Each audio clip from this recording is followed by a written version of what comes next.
தமிழ் சினிமாவில் இப்போ நிறைய படங்கள் ரிலீஸ் ஆகிட்டு இருக்கு. அந்த படத்தோட டியூரேஷன் பற்றி தாங்க இப்போ இங்கே பிரச்சனையே. பழைய படங்கள் எல்லாமே 2.5 மணி நேரம் அப்படின்ற ஒரு டியூரேஷன் இருந்துச்சுன்னா எல்லாருமே உட்காந்து பார்ப்பாங்க.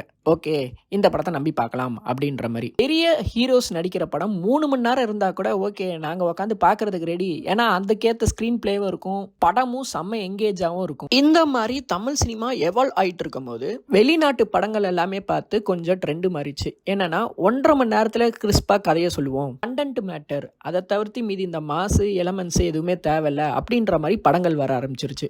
நிறைய படம் இங்க கிறிஸ்பா கொடுத்து ஜெயிச்சிருக்கு. ஒரு சில படங்கள் டியூரேஷன் அதிகமாகி லேக்ல கூட காலியா இருக்கு. இப்ப நம்ம எதுக்கு இதை பத்தி பேசிக்கிட்டு இருக்கோம்னா, ஒரு பெரிய ஹீரோ அவரோட படத்தை விட போறாரு. அந்த படத்தோட டியூரேஷன் 2 மணி நேரம் 48 நிமிஷமா.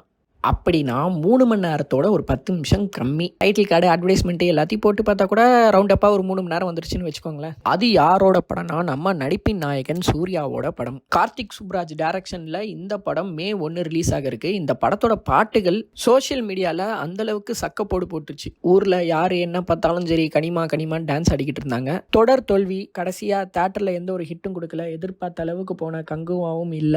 என்னதான் சூரரை போட்டு ஜெய் பீம் படம் எல்லாமே ஓடிடியில் செம்ம சக்கப்போடு போட்டாலும் தியேட்டருக்கு இன்னும் அவர் ஒரு படம் பண்ணல, கரெக்டான ஒரு ஹிட் கொடுக்கல அப்படின்ற ஒரு பெண்டிங் இருந்தது. ஏன்னா அயன் சிங்கம் அந்த மாதிரி தியேட்டரை ரூல் பண்ண சூர்யாவுக்கு அதுக்கப்புறம் ஏன் அந்த மாதிரி படம் பண்ணல, சூர்யாவால முடியலையா அப்படின்ற ஒரு கேள்வி மக்கள் மத்தியில் இருக்குது. ஒரு சில படமான அஞ்சான், கங்குவா இதெல்லாமே மக்கள் மத்தியில் இது கண்டிப்பா ஒர்க் அவுட் ஆகும் அப்படின்னு நினைக்கும் போது இது ப்ரொமோஷன்ல ஃபெயில் ஆயிடுச்சா இல்ல ஹைப்னால ஃபெயில் ஆயிடுச்சான்னு தெரியல.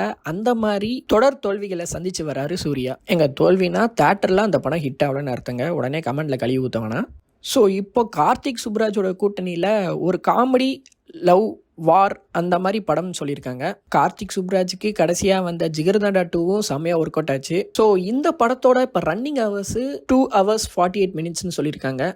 எங்கள் கிறிஸ்பா படம் கொடுக்கறது தாங்க இங்கே பெரிய மேட்ரு. அதுவும் சூர்யா இருக்கிற நிலைமைக்கு இப்போ கண்டிப்பாக ஒரு ஹிட்டு கொடுத்தே ஆகணும் அப்படின்ற ஒரு கட்டாயம் கார்த்திக் சுப்ராஜுக்கு இருக்கு. இந்த படத்தோட ட்ரெய்லர், டீசரு இதெல்லாம் பார்க்கும்போது ஓகே, இது ஒரு லவ் ப்ளஸ் வார் சம்மந்தப்பட்ட கதை அப்படின்றது தெரியுது. ஷூட்டிங் ஸ்பாட்லேருந்தும் சரி, கார்த்திக் சுப்ராஜ் பண்ண படத்துல இந்த படங்கள் நல்லா காமெடியாக ஒர்க் அவுட் ஆகும். அதுவும் ஜெயராமு சூர்யா காம்பினேஷனும் சூப்பராகவே ஒர்க் அவுட் ஆகும் அப்படின்னு சொல்லியிருக்காங்க. ரொம்ப நாளைக்கு அப்புறம் சூர்யாவா மாசாவும் ஒரு லவ்வர் பாயாவும் அதே மாதிரி காமெடியிலையும் கலக்கியிருப்பாரு அப்படின்னு சொல்கிறாங்க. இவர் ஏற்கனவே பண்ண இறைவி படம் நல்லா தான் இருக்கும். ஆனால் அந்த படத்தோட டியூரேஷன் அதிகமாக இருந்ததுனாலேயே என்னவோ தியேட்டரில் நிறைய பேர் அந்த படத்தை சரியாக வரவேற்கல அப்படின்னு நினைக்கிறேன்.